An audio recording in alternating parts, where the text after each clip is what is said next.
আমি আমার মাকে প্রশ্ন করেছি, মা তুমি যখন দুই হাত তুলে কাঁদো, আপনারা দেখবেন মায়েরা মাঝে মাঝে চোখের পানি ছেড়ে দিয়ে চোখের পানি চোখ ফুলিয়ে তারা কাঁদে। আমি আমার মাকে প্রশ্ন করেছি, মা তুমি যখন দোয়া করো তখন তুমি বলো তুমি সবার আগে কার জন্য দোয়া করো? সেই মা কি বললেন জানেন? সেই মা কি উত্তর দিলেন জানেন? আরে বাপ, তুই জানতে চাস আমি যখন দোয়া করি, আমি যখন দুই হাত তুলে দোয়া করি, আমি আমার রোগের কথা ভুলে যাই, আমি আমার সমস্যার কথা ভুলে যাই, আমি সবার কথা ভুলে গিয়ে আমি যখন দোয়া করি আগে তোর জন্য দোয়া করি, আমার সন্তানের জন্য দোয়া করি। আল্লাহু আকবার। দেখেছেন মায়ের প্রতি আমাদের কোনো ভালোবাসা নেই। মুহাম্মদ সাল্লাল্লাহু আলাইহি ওয়াসাল্লাম একবার ওমর রাদিয়াল্লাহু তাআলা আনহুকে ডেকে বললেন, শোনো ওমর, হজ করতে ওয়াইস কারনী নামক একজন ব্যক্তি আসবে, তুমি তার কাছে দোয়া চেও। ওমর তার কাছে দোয়া চাইলে আল্লাহ তোমাকে, তার কাছে দোয়া চাইলে দোয়া কবুল হয়ে যায়। ওমর রাদিয়াল্লাহু তাআলা আনহুর মতো এত সম্মানিত একজন সাহাবীকে বললেন ওয়াইস কারনীর কাছে দোয়া চাইতে। তার কারণ কি জানেন? তার কারণ হচ্ছে ওয়াইস কারনী মায়ের খেদমত করতে করতে, মাকে সম্মান করতে করতে, মায়ের দোয়া নিতে নিতে এমন পর্যায়ে চলে গেছে আল্লাহ দুনিয়াতেই তাকে সম্মান দান করেছেন। আল্লাহু আকবার। দেখেছেন, এই জন্য ওমরের মতো সাহাবীকে বললেন ওয়াইস কারনীর কাছে দোয়া চাইতে। করোনা হওয়ার পরে, করোনার কথা মনে আছে? করোনা হওয়ার পরে আপনারা দেখেছেন বন্ধুর কাছে যায় নাই, প্রতিবেশী আরেক প্রতিবেশীর কাছে যায় নাই, স্বামী স্ত্রীর কাছে যায় নাই। করোনা হওয়ার পরে বন্ধুর কাছে যায় নাই, বান্ধবীর কাছে যায় নাই, এক বন্ধু আরেক বন্ধুর কাছে যায় নাই, প্রতিবেশীর কাছে যায় নাই।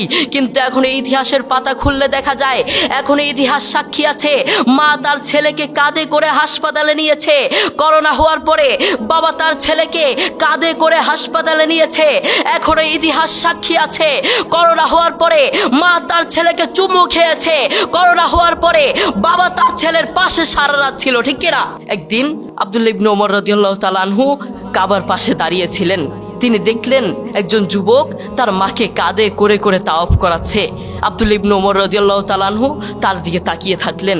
এরপর যুবকটি আব্দুল্লাহ ইবনে ওমর রাদিয়াল্লাহু তাআলা আনহুর কাছে এসে বললেন, আমি কয়েকটা বছর এভাবে আমি আমার মাকে কাঁধে করে বেড়াই, আমি আমার মাকে বাথরুমে নিয়ে যাই কাঁধে করে, আমি আমার মাকে খাওয়াতে নিয়ে যাই কাঁধে করে, প্রত্যেকটা জায়গায় আমি আমার মাকে এভাবে কাঁধে করে নিয়ে যাই। আপনি বলুন, আপনার কাছে আমার প্রশ্ন, আমি কি আমার মায়ের হক আদায় করতে পেরেছি? আমি কি আমার মায়ের হক আদায় করতে পেরেছি? আব্দুল্লাহ ইবনে ওমর রাদিয়াল্লাহু তাআলা আনহু কি বললেন জানেন? তোমার মা তোমাকে জন্ম দেওয়ার সময় কয়েক হাজার কষ্টের নিঃশ্বাস ছেড়েছে। তুমি যদি সেই কয়েক হাজার কষ্টের নিঃশ্বাস থেকে একটি কষ্টের নিঃশ্বাসের হক আদায় করার জন্য কিয়ামত পর্যন্ত তোমার মাকে এভাবে কাঁধে করে বয়ে বেড়াও, কিয়ামত পর্যন্ত একটা কষ্টের নিঃশ্বাসের হক আদায় করতে পারবে না। আল্লাহু আকবার।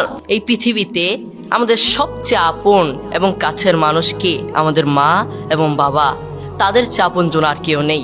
আমাদের উচিত তাদের সাথে সুন্দর ব্যবহার করা, তাদের সাথে সুন্দর আচরণ করা। বন্ধু, আমি তোমাকে বলতে চাই, সব সময় মায়ের পাশে থাকার চেষ্টা করবা, মায়ের খেদমত করার চেষ্টা করবা, মাকে সহযোগিতা করার চেষ্টা করবা। কখনো একটা কাজ করবা না। সেই কাজটা কি? সেই কাজটা হচ্ছে কখনো মায়ের বদদোয়া নেওয়ার চেষ্টা করবা না।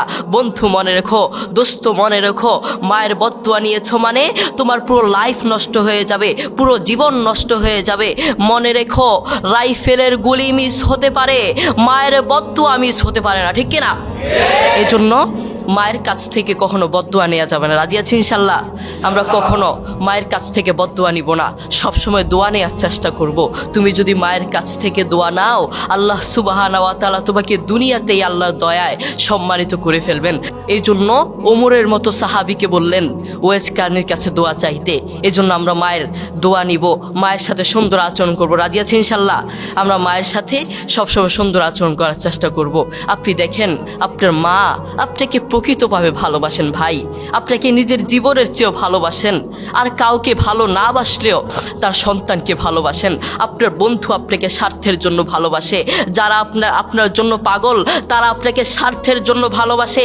আপনার প্রিয় মানুষ আপনাকে স্বার্থের জন্য ভালোবাসে, সারা পৃথিবীটাই ধোঁকা, আপনাকে সবাই স্বার্থের জন্য ভালোবাসে। আপনার প্রতিবেশী আপনার কাছে আসবে স্বার্থের জন্য, আপনার প্রিয় মানুষ আপনার কাছে আসবে স্বার্থের জন্য, আপনার ভালোবাসার মানুষ আপনার কাছে আসবে শুধুমাত্র স্বার্থের জন্য। সারা পৃথিবীটাই ধোঁকা ধোঁকা, সারা পৃথিবীটা আপনার থেকে নিতে চায়, কিন্তু আপনার মা আপনাকে নিজের জীবনের চেয়েও ভালোবাসে, কিন্তু সেটা আপনি জানেন না। আপনার মা আপনাকে নিজের জীবনের চেয়েও ভালোবাসেন, কিন্তু সেই মায়ের প্রতি আপনার কোনো ভালোবাসা নেই, সেই বাবার প্রতি আপনার কোনো ভালোবাসা নেই। আপনি নাফরমান, আপনি কত বড় নাফরমান, আপনি নিজেকে প্রশ্ন করুন, আপনি কত বড় নাফরমান। আমি যদি তোমাকে প্রশ্ন করি, আজ সারাদিন তুমি কাকে বেশি, কার জন্য বেশি দোয়া করেছ? তুমি বলবা। তোমাকে যদি প্রশ্ন করি মায়ের জন্য কয়বার দোয়া করেছ? তুমি বলবা একবারও মায়ের জন্য দোয়া করতে পারি নাই। আমি যদি তোমাকে প্রশ্ন করি আজ সারাদিন কয়বার, আজ একটা মাস চলে গিয়েছে, যারা মা আছেন বাবা আছেন আপনাদের সন্তানদেরকে ডেকে প্রশ্ন করবেন, বাবা আজ তো একটা মাস চলে গেল, আজ তো একটা বছর চলে গেল, কয়েকটা বছর চলে গেল, তুমি বলো তুমি কার জন্য দোয়া করেছ? তোমার মা আমি আমার জন্য দোয়া করেছ? তোমার বাবা আমি আমার জন্য দোয়া করেছ? সন্তান কি বলবে জানেন?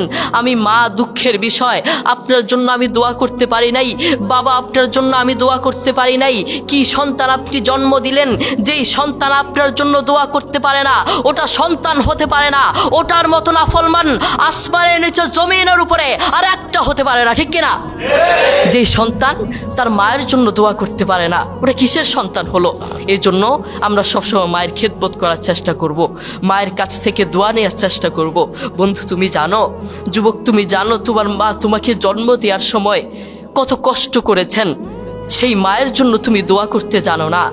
আমি আমার মাকে প্রশ্ন করেছি, আমার বাবা আমার দাদুকে প্রশ্ন করেছে, মা তুমি যখন দুই হাত তুলে কাঁদো, আপনারা দেখবেন মায়েরা মাঝে মাঝে চোখের পানি ছেড়ে দিয়ে, চোখের পানি চোখ ফুলিয়ে তারা কাঁদে। আমি আমার মাকে প্রশ্ন করেছি, মা তুমি যখন দোয়া করো তখন তুমি বলো তুমি সবার আগে কার জন্য দোয়া করো? সেই মা কি বললেন জানেন? সেই মা কি উত্তর দিলেন জানেন?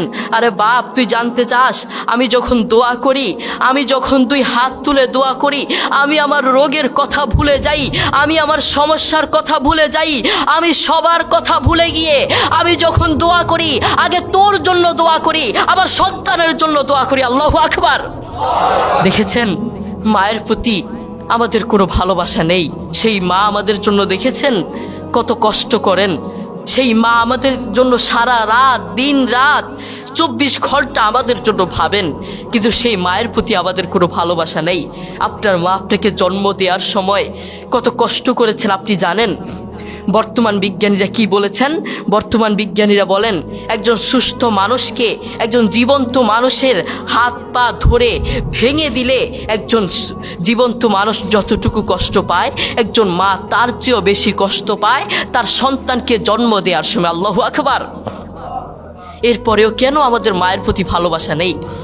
কেন আমাদের মায়ের প্রতি ভালোবাসা নেই?